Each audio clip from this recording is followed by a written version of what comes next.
Alors j'ai changé un peu le micro, la position podcast, l'appareil plus près. Juste faire un petit point sur ce qui me concerne. Alors, c'est pas trop mon genre parce que sur le web c'est dangereux. Si tu as des trucs que tu as fait, si tu as des trucs que tu veux faire, bah, d'abord tu les fais et on va pas commencer à se plaindre si ça marche pas et tout ça. C'est pas la question de ça. Simplement, on est dans un paysage mouvant, instable. Bah ouais, ça fait 20 ans que ça dure. Il se transforme aussi à mesure des usages, à mesure de la diffusion. Donc, sans cesse, on a comme rejaillir hors de soi-même, là, dans ces nouvelles configurations. Et bah, c'est un peu paniquant parce que on est dans de l'instable. Alors évidemment, tu pourrais dire, ben, reste dans le stable, retourne au stable, et tas de copains auteurs, ça leur va très bien. Bon, c'est trop tard. C'est tellement mieux, là, ce labo.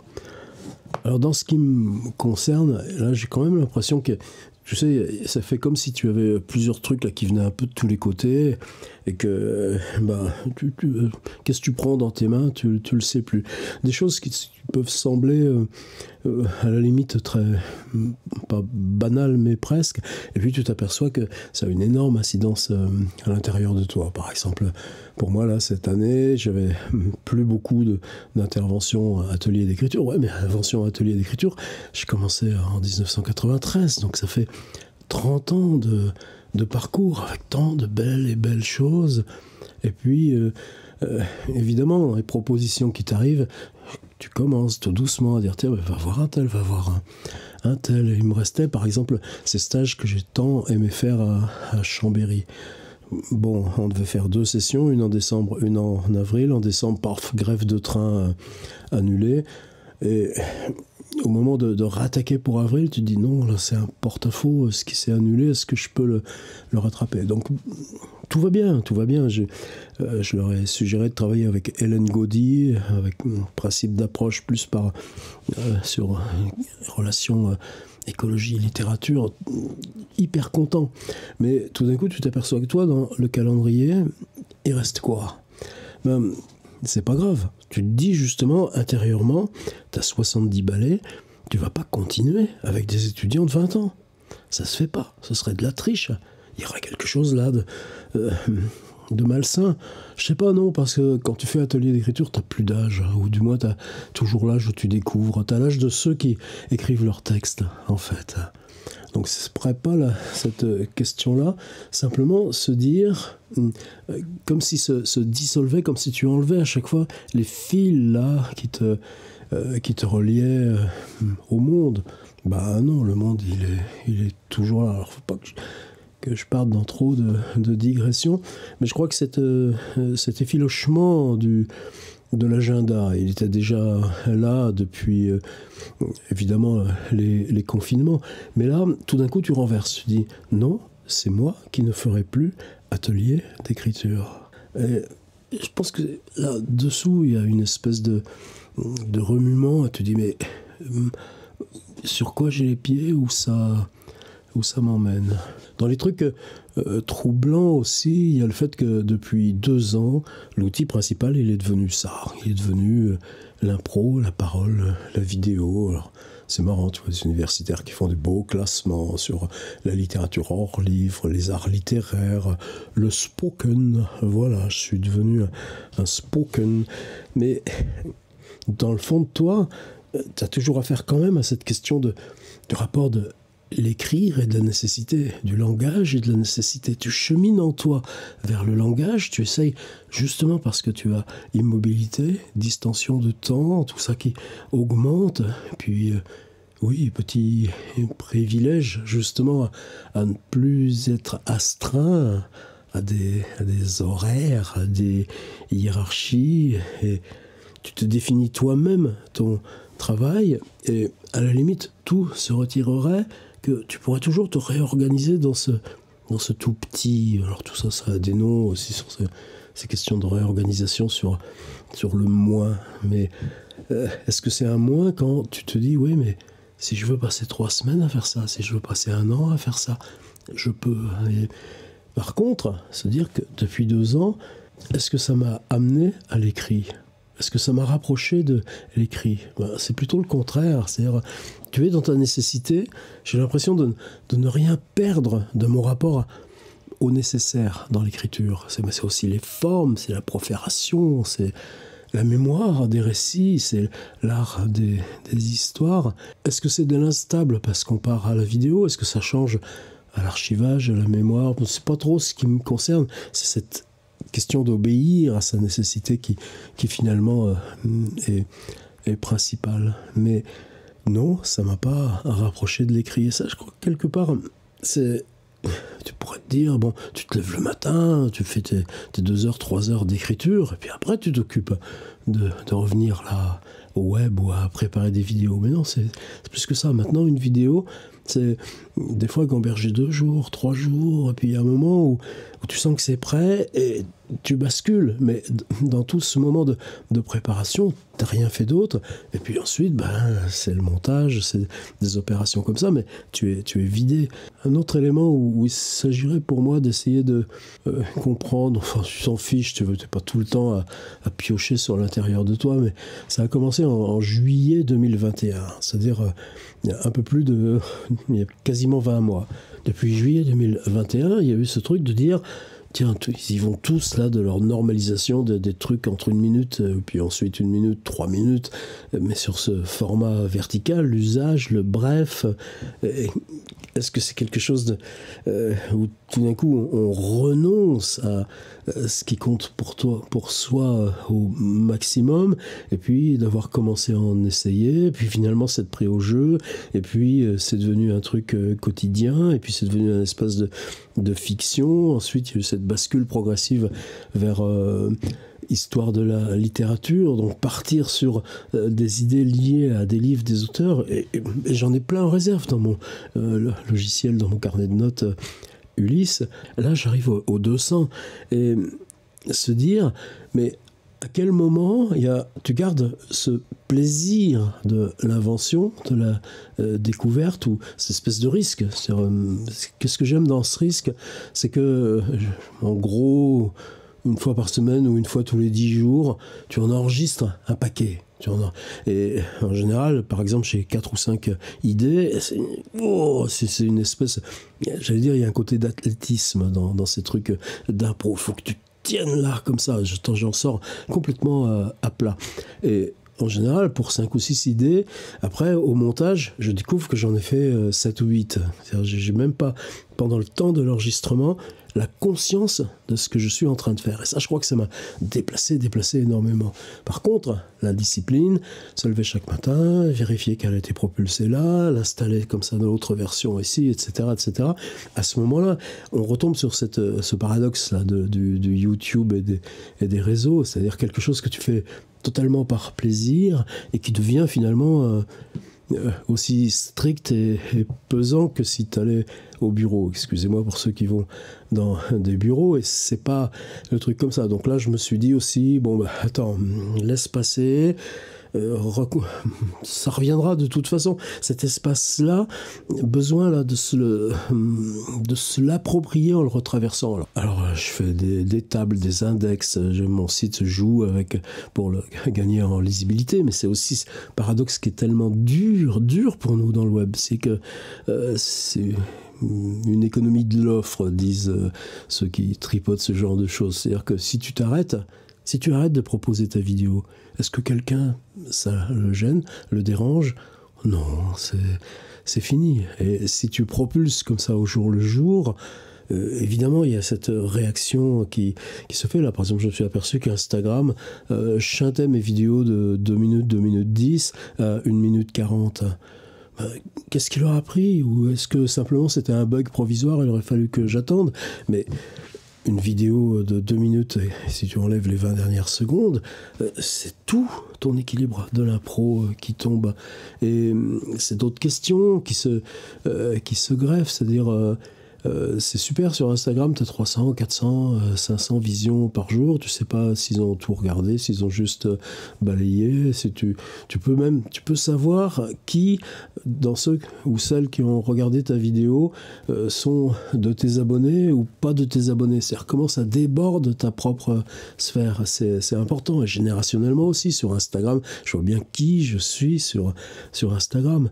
Mais me dire, non, toi tu travailles, tu fais ce travail-là d'abord pour YouTube, bon, gardons-le dans cet espace-là, parce que là, l'espace de la table des matières, justement, l'espace de l'index, là, l'espace de l'archivage, et que si tu le disperses là, comme ça sur Instagram, etc., ton YouTube va rester extrêmement plat. Oui, c'est des questions qui sont bêtes, je ne vais pas m'attarder là-dessus, mais là, je pense que j'avais besoin aussi de faire une petite pause. Alors là, la pause, ça va être 2 semaines. Bon, c'est un séjour qu'on fait à peu près tous les ans dans le Césalier, parce que j'aime bien l'austérité, l'espace. Ouais, il se passe quelque chose là dans cet endroit-là. Une ancienne école qu'on loue pour 3 sous, pour 2 semaines. Et déjà, il y a très peu de connexion. Ça veut dire que bien sûr, je peux regarder les mails, etc. Mais ça, ces moments comme ça de retrait, de respiration, je les pratique depuis très longtemps. Il n'y a surtout rien d'effrayant à se l'accorder. Par contre, là, j'ai décidé que ce serait pour revenir à la matière écrite. C'est-à-dire que la complexité de l'écriture clavier, c'est pas, il y a une complexité là sur le YouTube, la densité, le temps réel de l'expérimentation, mais les questions de structure, d'écho, d'harmonique, de syntaxe, de documentation, etc.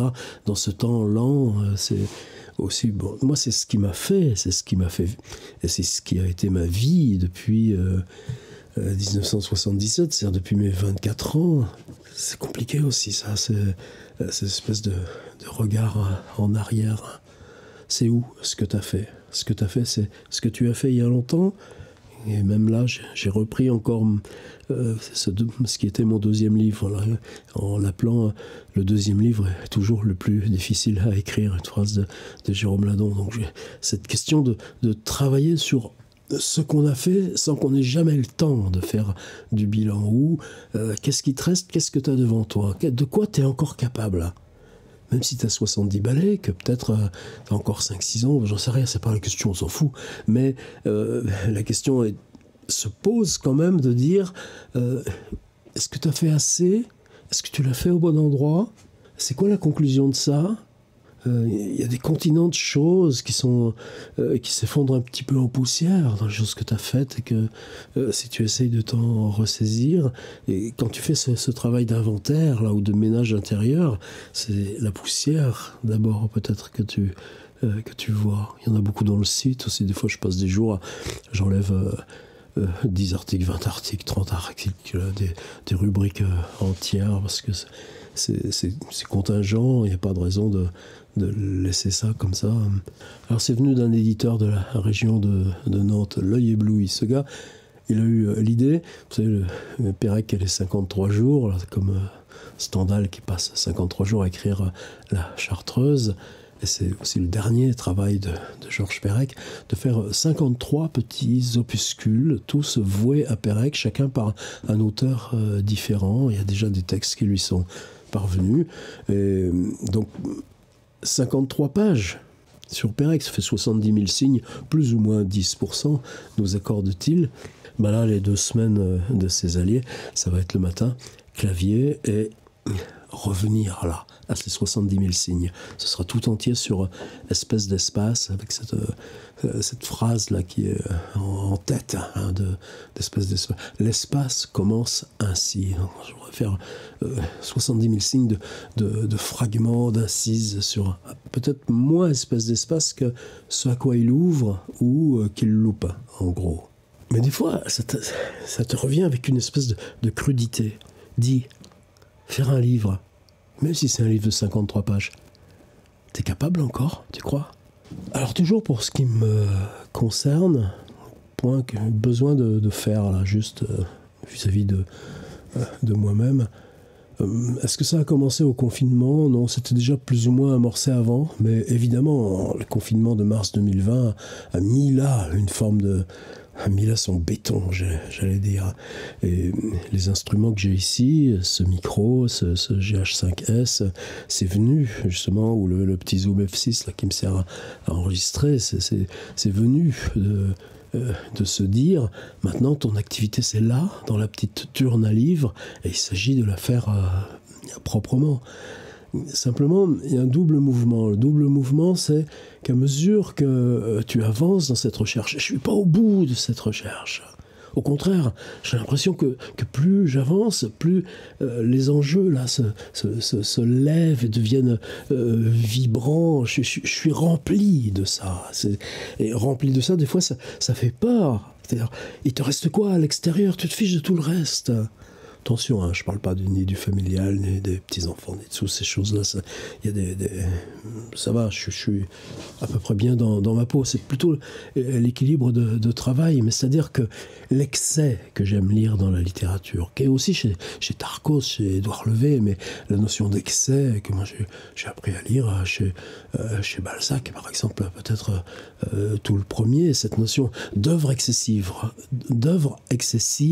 d'œuvre qui te remplace. Je sais que maintenant, c'est cet univers-là de la vidéo, des deux chaînes, la chaîne expérimentation et là la chaîne principale, qui est pour moi cette dimension excessive de l'œuvre. Tout le reste pourrait se réorganiser pour n'en être plus que des espèces de périphéries, des arborescences. Mais mentalement, ça a une drôle de conséquence, c'est-à-dire que à quoi bon sortir, puisque tu as tout ici? À quoi bon aller se frotter même à la lumière, au chemin? Bon, attention, là aussi tout est relatif. Si de toute façon c'est ce face à face là, ce publier là du temps direct de ton exploration intérieure qui est ton chemin à toi. Alors, dans ces vidéos, par exemple, il y a des choses qui sont extrêmement difficiles à tenir. Par exemple, j'aimerais avoir sur cette chaîne des lectures très tranquilles, se lire des heures entières de Balzac, faire des nuits de lecture, soit seul. Et évidemment, on n'a pas besoin que des gens regardent. J'ai la chance justement d'avoir une chaîne qui marche bien pour ça. Mais on en vient à se dire que c'est pas gagné formellement. Alors par exemple, sur Rabelais, j'avais fait un truc qui s'appelait Défi 30 fois Rabelais. Je mettais un grand tissu blanc là, juste derrière moi, et puis je lisais, je racontais. Je suis content d'avoir fait ça, ça a été une étape. Je l'ai refait aussi sur Proust. J'ai 20 fois Proust, comme ça, Consolation Proust, je crois que j'avais appelé tout ça. J'ai fait une série aussi de lecture qui s'appelle Les 30 minutes, avec juste, je prends le petit chrono à 30 et je lis un bout. La dernière fois, je crois que c'était Les Antimémoires de Malraux, là, que je relis, ça me fait un bien énorme, là, même par rapport à l'Ukraine et tout ça. J'avais même pensé faire une chaîne qui serait vouée uniquement là, à ces lectures. Mais simplement avec YouTube, c'est compliqué. C'est-à-dire que là, avec 10 000 abonnés et plus de 4 000 heures de visionnage sur ta chaîne, tu peux démonétiser manuellement, toi, tes vidéos. C'est-à-dire enlever la pub. Mais tant que tu n'as pas atteint 1000 abonnés et 4000 heures, YouTube sera libre de t'imposer la pub. Or, des pubs toutes les 4-5 minutes, comme ça, alors que toi, tu fais une lecture continue, c'est du massacre. Donc, je suis contraint à cet espace unique de la chaîne. Et la chaîne expérimentation, elle, pour l'instant, elle est à 830 abonnés. Elle est à 1300 heures de vue, parce que faire des heures de vue avec des vidéos qui durent 1 minute 30, c'est pas gagné, tout ça. Mais là, la brièveté, de toute façon, empêche que YouTube se l'approprie pour pour les pubs. Et puis même ça, à la limite, ça aussi, c'est des questions qui sont tellement liées à tout ce qu'on traverse en ce moment. Moi, il y a des années que je demandais à ce que l'Internet ne dépende pas de la pub. Internet, c'est un boulot. Tu fais ça comme tu publies un journal, tu publies une revue. Donc pour moi, payer pour YouTube Premium, je paye pour que mon YouTube soit sans pub. Par contre, j'avais résilié mon abonnement Spotify parce que dans cet abonnement YouTube, il y a YouTube Music. Globalement, c'est les mêmes algos, les mêmes bassins, etc. Donc j'ai pas perdu énormément d'argent, mais j'ai besoin de Twitter à titre professionnel. Donc je préfère, oui, assurer l'indépendance et la visibilité de mon compte Twitter. Moi, j'ai toutes les fadaises politiques, etc. Je les ai pas, puisque de toute façon, les algorithmes amènent le littéraire. Et là, apparemment, ça va être la même chose pour YouTube, c'est-à-dire payer 10 balles par mois. Et là, apparemment, ça va être la même chose pour Facebook. C'est-à-dire te payer 10 balles par mois pour avoir un compte certifié sur Facebook et Instagram. C'est-à-dire que on a l'impression qu'ils nous pompent, qu'ils nous sucent de partout. Mais inversement, tu as la possibilité de faire une boutique. C'est quoi la notion de boutique? C'est de l'épicerie? Non, ça veut dire que la part vive de toi, par exemple ces livres, là, ce qu'on vient de faire sur le carnet, là, ce qu'on vient de faire depuis sur nos carnets, on pourra les diffuser directement depuis ces plateformes. C'est ces changements de paradigme là, où tu as l'impression de marcher sur des sols mouvants qui collent aux godasses. Mais à la question de la vidéo, évidemment, pas question d'arrêter. Simplement, là encore, c'est toujours des respirations internes. C'est-à-dire reprendre à la fois ta distance, reprendre ta force intérieure pour te dire où tu l'emmènes et que ce soit pas simplement un geste mécanique. Par exemple, lire des livres. Je crois que depuis 2 ans, j'ai réussi à revenir parce que le réseau même comme addiction, la passion de ce qu'on travaille sur le web, je vais quitter un peu l'univers des lectures. Regardez, Rodrigo Frezan, c'est un Argentin qui vit en Espagne, c'est un travail sur le père de Melville, mais le fils, c'est-à-dire le Melville de Moby Dick, censé avoir écrit une biographie de son père, et tout le livre passe par une sorte de séparation avec en bas de page une réflexion sur qu'est-ce que c'est pour Melville d'écrire ce texte, une réflexion là intériorisée. Enfin, je veux pas, ça n'interfère pas, c'est pas le centre là de cette vidéo, mais ce que j'appelle les jeudis livres, c'est-à-dire que chaque jeudi tu fais une vidéo sur un livre. Tout d'un coup, la régularité devient même quasiment un obstacle, ou en tout cas prive du sens. Forcément, ce livre-là, je vais avoir un rendez-vous avec lui par une vidéo. Mais tout d'un coup, dire, et pourquoi là, tu n'en as plus le désir, parce que c'est devenu une espèce d'injonction hebdomadaire. Bon, voilà, tout ça, c'est des petites choses qui ne tirent pas à conséquence, mais je crois que est-ce que je vais en sortir? Non, parce que là, il y a le sac là, qui est en train de préparer. Tenez, regardez, là, le micro, j'ai sorti son étui. Ça veut dire que cette intimité du micro et du petit appareil enregistreur et de l'appareil photo, tout ça, je vais l'emmener avec moi. Est-ce que je m'en servirai ou pas? Ce ne sera pas la priorité. Mais je ne me vois pas partir sans emmener ça. Alors qu'a priori, t'emmènes un cahier, un stylo et ça suffit. Alors dans cette logique-là, pour moi c'est important là de sortir de une vidéo après une autre, c'est-à-dire passer à des projets plus larges et me reforcer à sortir. Alors c'est toujours un peu obscur là aussi, comment ça se passe, comment tout finit par se mettre en place, comment là tu es en voiture, tu retraverses la route Saumur-Montsoreau. Et au mois de mai, j'ai décidé que j'allais passer tout le mois, je serai auteur en résidence à Tiers-Livre Écriture, à aller travailler Rabelais in situ. C'est-à-dire, je commence à avoir maintenant les premiers défrichages, les idées de lieux en fonction des textes, mais où il ne s'agira pas de faire des lectures comme ça, mais où il s'agira de...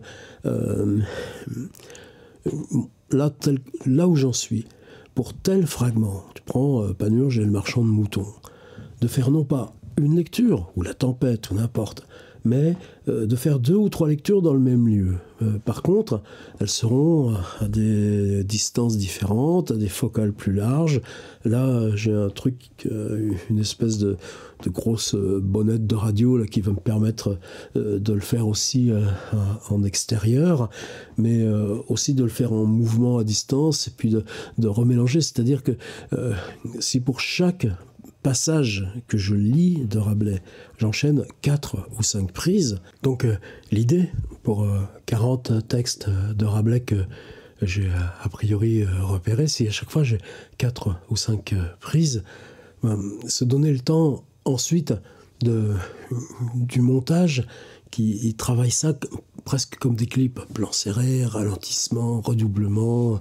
Bon, ça va être la sauce. Mais en tout cas, fabriquer que ce voyage Rabelais soit une arborescence basée sur ces vidéos de lecture, mais qui, elles, viendront évidemment dans les 2 mois, 3 mois, progressivement après le tournage. Par contre, pendant tout ce mois-là, mi-avril à fin mai, où je serai là sur les routes du coin, il y a déjà quelques très beaux lieux qui se sont engagés à me laisser... En tout cas, pour l'instant, pas trop envie d'en parler parce que ça mature à l'intérieur.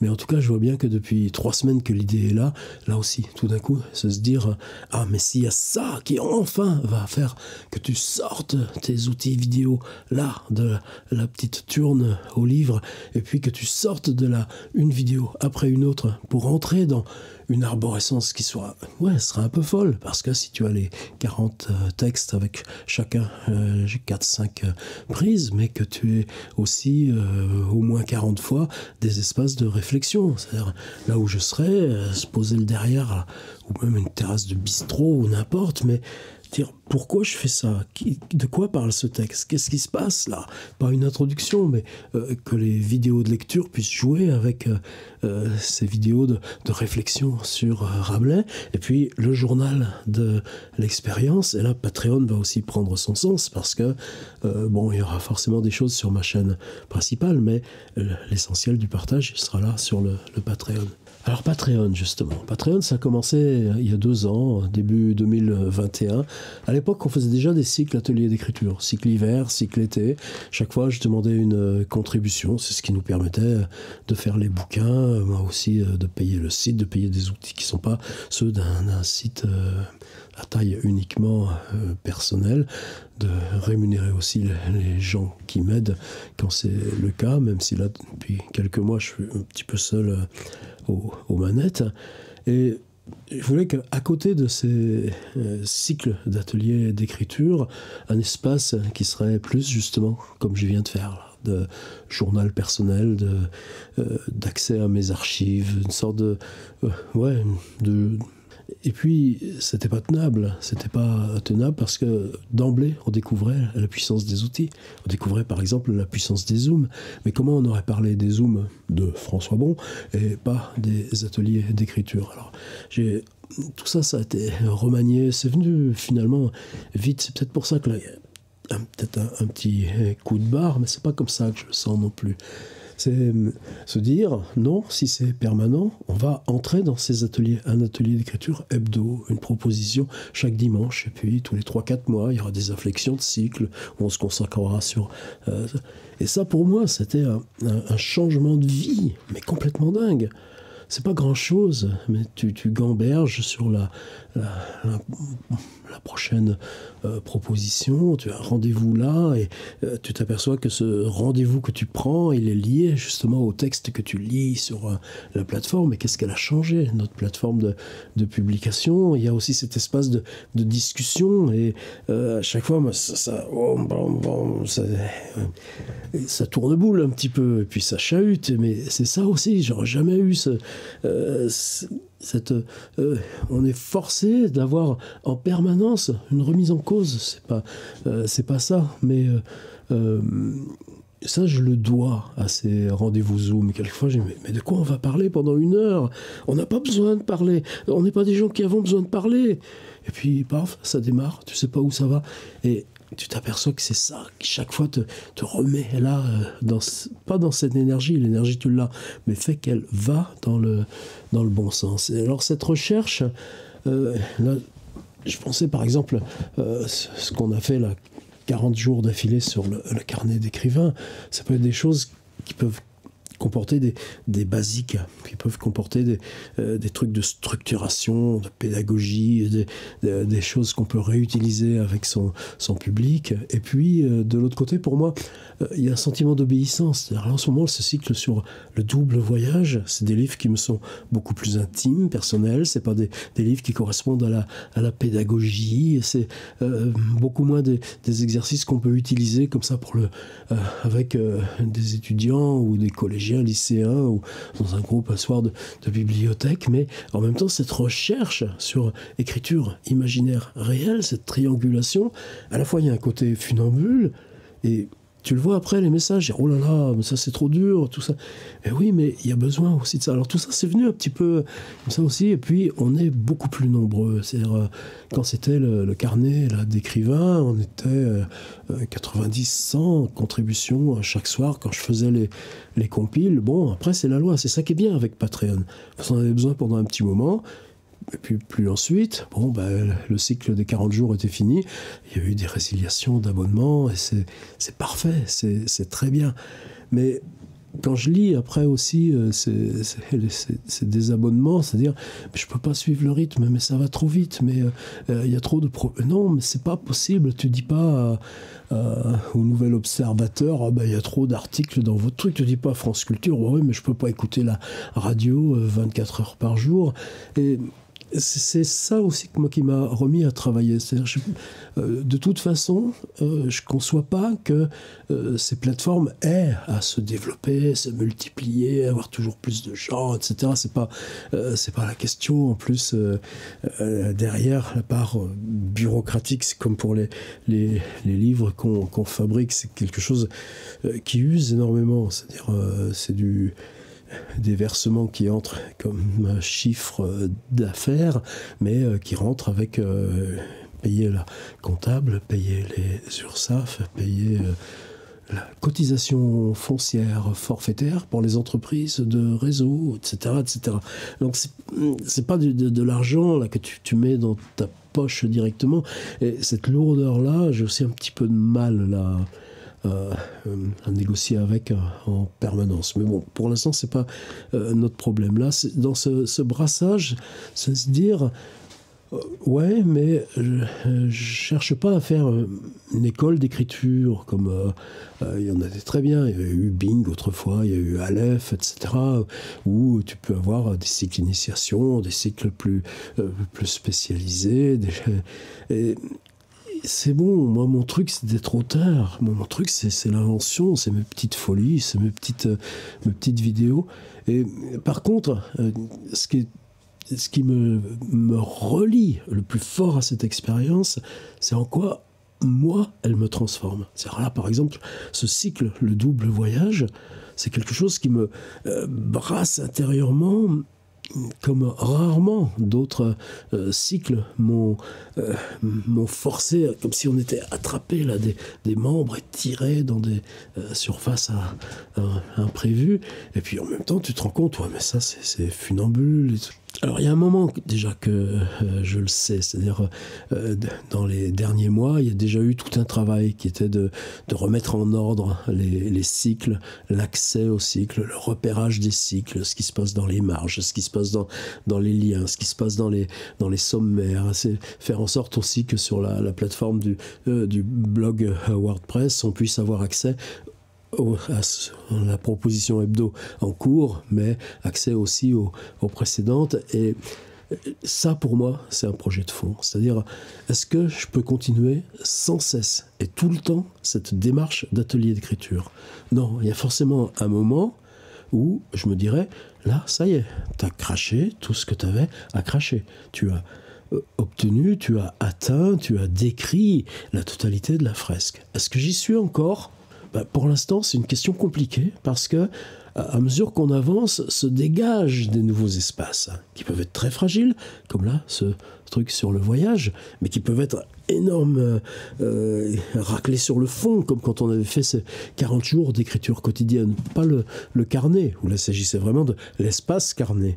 Mais en juin d'avant, on avait fait ce truc aussi d'une proposition par jour, mais ce qui était simplement la relation à la narration, la fiction, et ces cycles, chaque fois, pour moi, sont imprévus. Chaque fois, pour moi, sont entrés dans une aventure qui n'aurait pas été possible d'initier si on n'avait pas fait tous ensemble ce boulot préalable. Alors ça, oui, ça peut dessiner un projet global. Le projet global, c'est dire, tu aurais cette grande fresque et que tu viennes la travailler seul. Tu veux travailler sur la question de lieu, sur la question de personnage, sur la construction de nouvelles, sur un outil du roman, ou ce cycle-là qui pour moi totalement une sorte d'aboutissement qu'on avait appelé faire un livre. Mais faire un livre il y a déjà 2 ans. Comment je n'y reviendrai pas à faire un livre ? Comment je ne reprendrai pas ce cycle pour le pousser, le relire, le reformuler ? Et là, pour moi, il y a un défi, mais alors de fond. Et là, pour moi, ce serait le défi principal. Alors là, on est un peu plus de 250 déjà à participer sur ce Patreon. C'est magnifique, c'est totalement incroyable pour moi. Mais c'est pas un devoir. C'est ça pour moi. Je pense que ce qui m'a rassuré là, et qui fait qu'aujourd'hui je peux faire cette vidéo, c'est se dire, le jour où tu auras besoin d'arrêter, ça aussi t'arrêtera. Parce que tu peux faire autre chose. Tu peux traduire. Là, j'ai plus le temps de traduire depuis des mois. Mais en même temps, je sais que si j'ai envie de traduire, je m'y mets et puis il n'y a rien d'autre qui viendra interférer. Mais c'est-à-dire, je ne suis pas prisonnier de cette continuité. Par contre, je ne suis pas encore au bout. Un jour, peut-être, ça s'arrêtera. Et là, c'est la première fois que j'ose faire cette démarche-là. Reprendre les propositions mais justement, il fallait que ce soit sous cette forme cahier souple et pas avec cette valeur symbolique du livre. Mais figurez-vous que depuis Pousser la langue, des choses comme ça, j'en ai déjà 3 ou 4 de prêtes. Et évidemment, ça redemande du travail, de l'explicitation, et je suis un peu, c'est pas que je suis flemmard, mais on est embarqué là dans le truc hebdo, mais à terme, une suite de ces petits livres-là pourrait appuyer, remplacer, ou en tout cas faire en sorte que cette grande structure tienne seule et aussi conserve une monétisation d'une autre façon. Mais sûr aussi, peut-être que ça se voyait moins là, quand on a travaillé là, sur un exercice par jour. Et là, c'était la 2e fois qu'on le faisait, et je suis sûr qu'il faut qu'on refasse encore une expérience comme ça, du jour après jour. Ça peut être aussi sur 10 jours, ça peut être aussi sur un week-end, mais qu'on ait comme ça des espèces de poches d'intensité. Et je suis conscient que c'est pas facile, parce que dans les remarques aussi qui me reviennent par le Patreon, il y a à dire mais le temps d'écrire, c'est une lutte. Bah ouais, mais le temps d'écrire, c'est une lutte. Mais justement, c'est parce qu'on le prend et parce qu'on se donne les outils qu'on arrive à créer cette possibilité du temps. C'est-à-dire, si tu transfères ça sur un truc de musique, écoute, si t'as pas le temps de travailler l'instrument, tant pis. C'est facile pour moi. C'est facile pour moi parce que l'écriture, je fais rien d'autre. Je suis bien conscient que c'est pas pour tout le monde, mais c'est pas non plus quelque chose qui peut me guider dans le rythme là du travail. C'est-à-dire, la proposition hebdo, c'est une espèce de ressource intérieure qui force d'avancer, qui fait que ces cycles se constituent lentement. Et par contre, il y a forcément le besoin qu'on puisse reprendre. Par exemple, ce cycle d'initiation qui s'appelle « Entrer dans le monde de l'écriture ». Je l'appelle comme ça, c'est pas grave. Mais je peux pas reproposer ces exercices à des gens qui participent aux ateliers tiers-livres, non pas en continu forcément, même s'il y en a, mais qui ont fait écrire la ville, qui ont fait écrire un livre, qui ont ou pousser la langue, donc qui sont venus comme ça pour des moments de compagnonnage repartis.